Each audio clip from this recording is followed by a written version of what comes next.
जय झूलेलाल दोस्तों, मां मुस्कान आहूजा और तव्हांजो स्वागत आहे मुंहिंजे चैनल हुनर मुस्कान का सिंधी ते। जय झूलेलाल दोस्तों, चौमासे सीरीज़ जो पार्ट 2 वीडियो आहे। पहिरें में मां तव्हांखे ॿुधायो त थाली कीअं ठाहिणी आहे पूजा जी। अॼु ॿुधाईंदमि मां तव्हांखे त पूजा कीअं करणी आहे। माता रुक्मणी देवी संस्थान जी हीर दीदी तव्हांखे ॿुधाईंदी त विधि विधान सां पूजा कीअं कजे। चौमासे जे 16 सूमरनि में हर सूमर ते इहा पूजा कई वेंदी आहे, जंहिंमें इहा थाली ठाहिबी आहे। इहा थाली कीअं ठाहिजे पार्ट 1 में मां तव्हांखे ॿुधायो आहे। इन जी लिंक मां डिस्क्रिप्शन बॉक्स में विधी आहे, ज़रूरु चेक कजो। इहा थाली हर सूमर ते ठाहिणी आहे और उन खां पोइ पूजा करणी आहे। त असां थालीअ में रखिया हुआसीं पान जा पत्ता खणंदासीं, उन में विझंदासीं थोरी सी खंडु, हिकु नंढो फोटो, सोपारी विझंदासीं और हिन तरह सां ॾिसो फोल्ड करिणो आहे हिनखे और मथां लॻाईंदासीं हिकु लौंग। इन तरह सभु पान ठाहींदासीं। पान जो पत्तो खणंदासीं, उन में विझंदासीं खंडु, नंढो फोटो, सोपारी, इनखे वेड़े करे इन तरह सां और मथां हिकु लौंग लॻाइणो आहे। इन में असां ड्राई फ्रूट में काजू, बादाम, छुआरा बि विझी सघंदा आहियूं। सभु पान ठाहिण खां पोइ असांखे पूजा करणी आहे। त प्रकाश जी असांखे ॿुधाईंदा त पूजा कीअं कजे। पहिरियों खाॿे हथ में जल खणणो आहे, जंहिंमें गंगा जल मिलियल आहे। पाण खे छंडा हणणा आहिनि पवित्र करण लाइ। उन खां पोइ थोरा सा चांवर खणंदासीं और शिवलिंग जे अॻियां रखंदासीं। उन जे मथां थोरा सा गुल, उन जे मथां रखंदासीं सोपारी।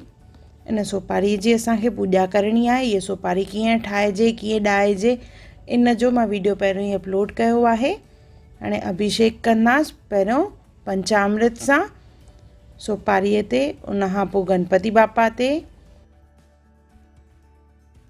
शिव भॻवान जे मथां, उन खां पोइ पार्वती माता, कार्तिकेय भॻवान, नंदी बैल, शिवलिंग जे मथां शेषनाग और उन खां पोइ कलश में। पहिरियों चरणामृत सां करिणो आहे। हाणे जल खणंदासीं, जंहिंमें असां गंगा जल बि विधो आहे। पहिरियों सोपारी जे मथां, पोइ गणपति बापा, उन खां पोइ शिव भॻवान, पोइ माता पार्वती, कार्तिकेय भॻवान, नंदी बैल, शिवलिंग, शेषनाग और कलश। ईअं असांखे 5 दफ़ा करिणो आहे। पहिरियों पंचामृत सां और उन खां पोइ वरी जल सां। और जेॾी महिल इहो अभिषेक कंदासीं और पूरी पूॼा कंदासीं, कंटिन्यू असांखे चवणो आहे ओम नमः शिवाय, ओम नमः शिवाय। चौमासे जा 16 ई सूमर इहा ई पूॼा कबी आहे। आख़िरी ॾींहुं जेको हूंदो आहे चौमासे जो, जंहिंखे चौथ चयो वेंदो आहे, उन ॾींहुं बि इहा ई पूॼा कबी आहे। ॾिसो साॻी पूॼा हिते आंटी बि करे रहिया आहिनि। हिते मूर्तियूं नंढियूं आहिनि। पंचामृत और जल अभिषेक करे रहिया आहिनि।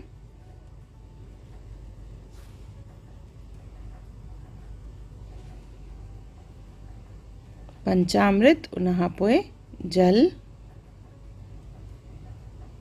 ईअं 5 दफ़ा पूरो थी वञण खां पोइ वस्त्र चाढ़िबा आहिनि। हे चइनि तंदुनि वारो चौतारो सॻड़ो आहे, जेको वस्त्र जो प्रतीक आहे और इहो चाढ़ियो वेंदो आहे। तव्हां चाहियो त नओं कपिड़ो बि चाढ़े सघंदा आहियो। इहो उहो ई धाॻो आहे जंहिंसां असां सोपारी वेड़ींदा आहियूं।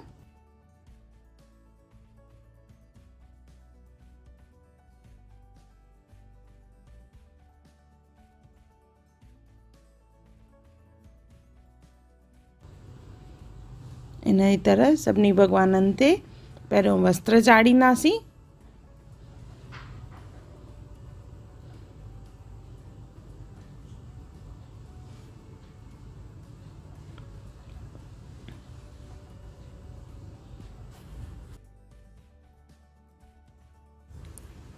वस्त्र खां पोइ लॻाईंदासीं तिलक। असां थालीअ में तिलक रखियो होसीं, त उन में थोरो सो पाणी विझी करे भॻवान ते तिलक लॻाईंदासीं। पहिरियों सोपारी ते, पोइ सभिनी भॻवाननि ते।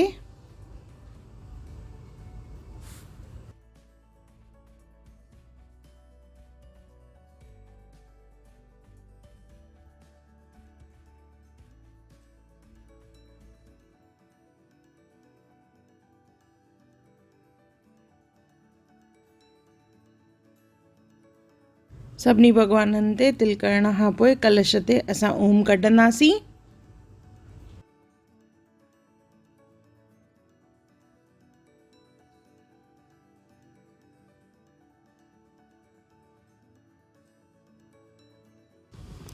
तिलक लॻाइण खां पोइ फल जो भोग लॻाईंदासीं। त हिकिड़ो फल खणणो आहे, उनखे खोले करे चाढ़णो आहे।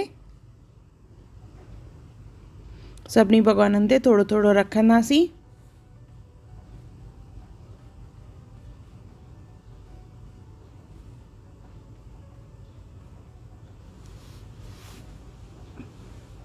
हाणे चाढ़ींदासीं बेलपता। बेलपतनि खां पोइ चाढ़ींदासीं असां धतूरो।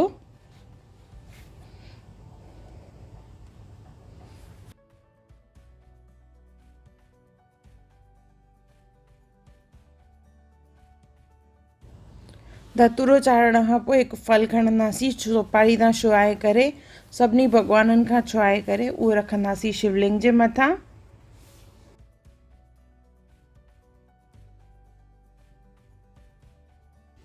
चंदन जो तिलक चाढ़ींदासीं।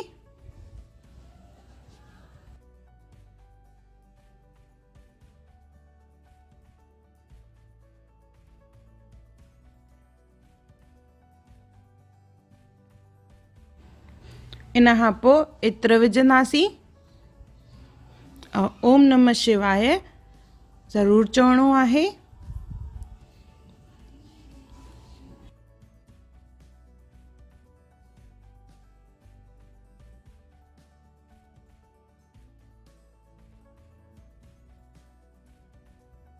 इत्र खां पोइ पान चाढ़ींदासीं। इहो भॻवान जो भोग आहे।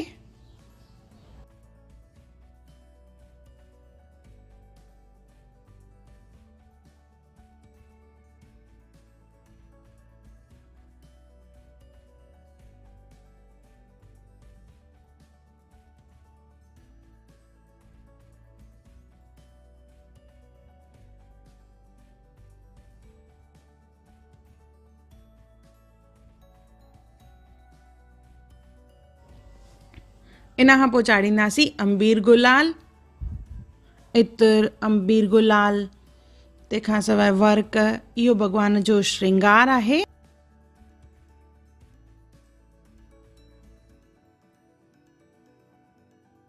हाणे चाढ़ींदासीं गुल।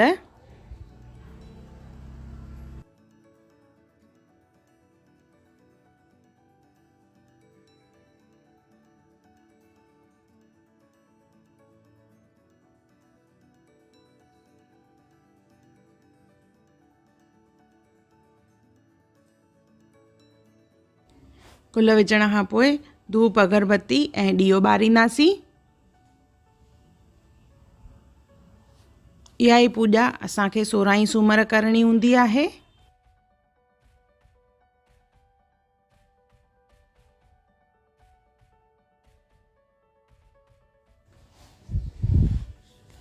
श्रृंगार में चांदीअ जो वर्क चाढ़बो आहे।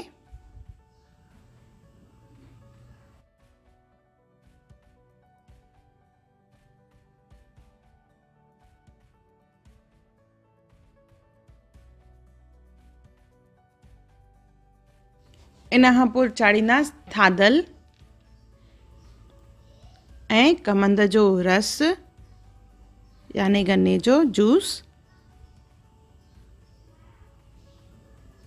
सॼी पूॼा विधि पूरी थियण खां पोइ हथ में जल खणणो आहे, जंहिंमें गंगा जल बि मिलियल आहे। इहो इन तरह घुमाइणो आहे ऐं चवणो आहे त असांखां पूॼा विधीअ में काई बि भुलचुक थी हुजे त पंहिंजो बचो ॼाणी असांखे क्षमा कजो। ईअं चई इहा पूॼा पूरी कजे हिते। ऐं इन खां पोइ थींदी आहे कथा। त ॿिए वीडियो में मां तव्हांखे ॿुधाईंदसि त इहा कथा कीअं कजे। पहिरें वीडियो में मां तव्हांखे ॿुधायो त थाली कीअं ठाहिणी आहे। हिन वीडियो में यानी पार्ट 2 में मां तव्हांखे ॿुधायो त पूॼा कीअं कजे।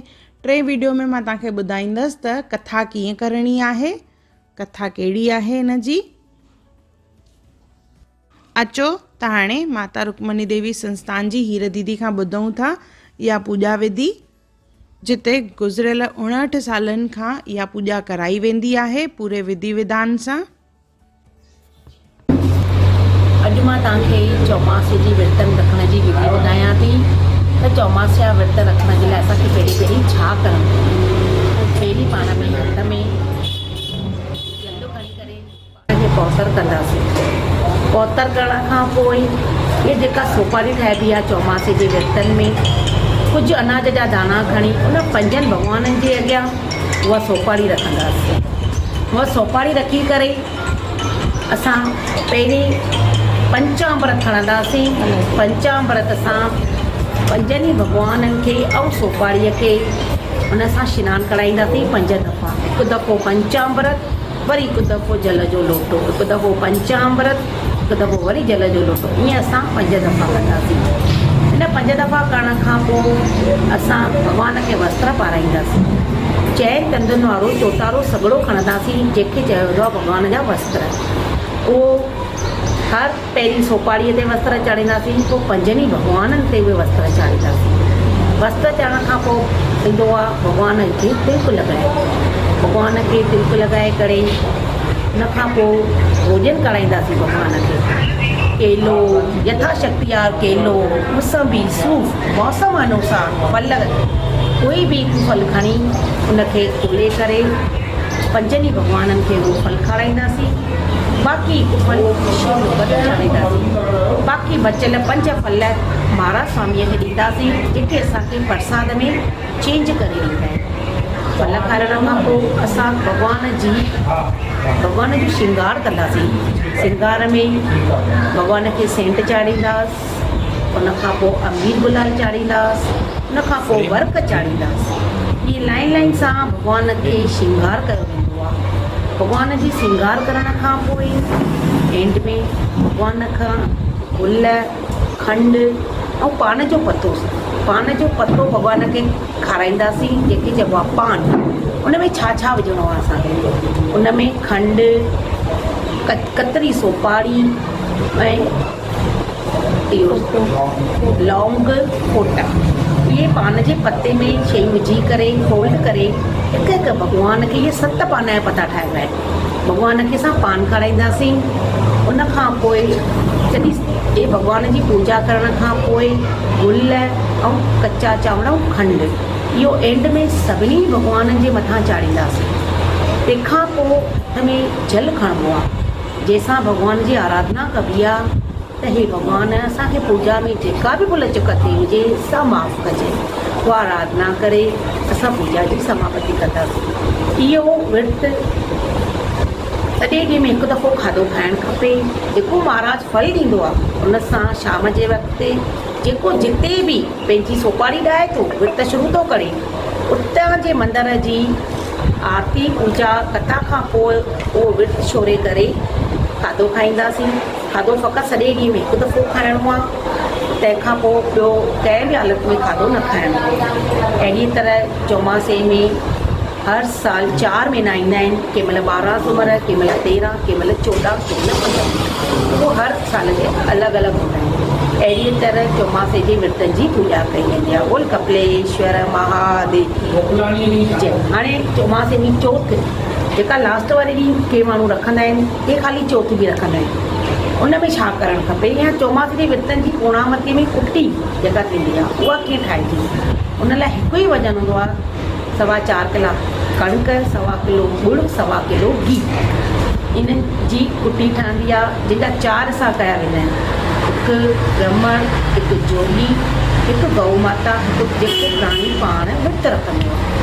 अहिड़ीअ तरह इहे 4 हिसा कबा आहिनि।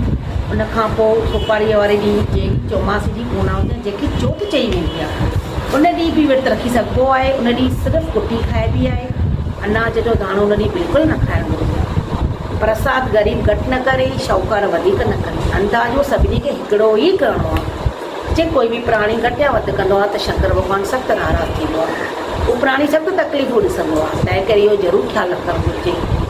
चौमासे जे विर्तनि जी महिमा एॾी निराली आहे, चवंदा आहिनि इम्पॉसिबल खे पॉसिबल करण वारी इच्छा ही चौमासे जा विर्त हूंदा आहिनि। जेको बि प्राणी, जेको बि इंसान इहा रखे थो चौमासे जा विर्त, उनजी पक्का आशा पूरी थींदी आहे। इहा महादेव जो पूरो वचन आहे। कोई भी इंसान माता रुक्मणी देवीअ द्वार ते बि असां चौमासा जा विर्त शुरू कया आहिनि। 59 साल खां ऐं चौमासा जा विर्त थींदा आहिनि। हिते केतिरनि खे नुपुटनि खे पुट मिलिया आहिनि, केतिरनि जा ई भंडारा भरपूर थिया आहिनि। हर इंसान जी इच्छा पूरी थी आहे। तव्हां बि अची हिन मंदर में अची मथो टेके दर्शन जो लाभ प्राप्त कंदा। बोलो कपिलेश्वर महादेव की जय। बोलो माता रुक्मणी देवी की जय।